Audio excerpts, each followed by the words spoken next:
तर पुण्यातील दगडफेकीचा व्हिडिओ लोकशाही मराठीच्या हाती लागला। भारतीय जनता पक्षाच्या कार्यकर्त्यांनी दगडफेक केल्याचा व्हिडिओ आहे।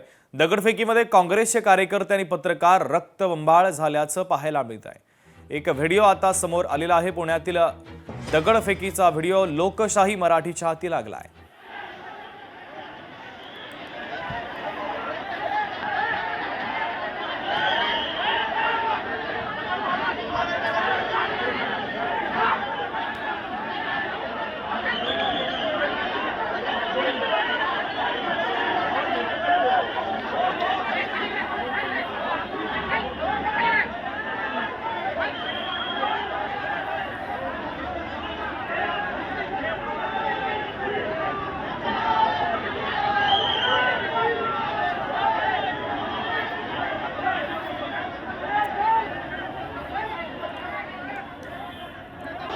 तर पुण्यातील दगडफेकीचा हा व्हिडिओ लोकशाही मराठीच्या हाती लागलेला आहे। या संदर्भातले अधिकचे अपडेट आपल्यापर्यंत पोहोचवतात आहे प्रतिनिधी चंद्रशेखर भांगे।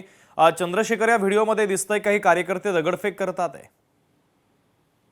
शुभम, आपण पाहिलं की ज्या पद्धतीने हा सगळा राडा झाला त्या राड्यामध्ये पोलीस या कार्यकर्त्याला अडवत आहेत, तरी सुद्धा हा कार्यकर्ता जो आहे तो दगडफेक करताना दिसत आहे। आणि यामध्ये जे ते दोन पत्रकार अर्थात जखमी झालेले आहेत। आणि आपण पाहिलं की दगडफेकीची सुरुवात जी आहे ती त्या सर्वप्रथम काठी फेकण्यात आली, त्यानंतर बाटल्या फेकण्यात आल्या आणि त्याच्यानंतर दगडी फेकण्यात आली। आणि या सगळ्या दगडफेक आणि काठ्या फेकीमध्ये दोन पत्रकार अर्थात लोकशाहीचे चंद्रशेखर भांगे आणि शगुफ्ता शेख या दोघंही त्यांना या सगळे दगड लागलेले आहेत आणि याच्यामध्ये पत्रकार सुद्धा गंभीर जखमी झालेले आहेत। ठीक आहे चंद्रशेखर, अत्यंत महत्त्वाचे अपडेट या बातमीच्या संदर्भातले तुम्ही पोहोचवलेले आहेत, तुर्तास धन्यवाद। तर संबंधित घटनेचा व्हिडिओ देखील समोर आलेला आहे। काँग्रेस कार्यकर्ते आणि काही पत्रकार या दगडफेकीमध्ये जखमी झाले। पुण्यातील दगडफेकीचा व्हिडिओ लोकशाही मराठीच्या हाती लागलाय।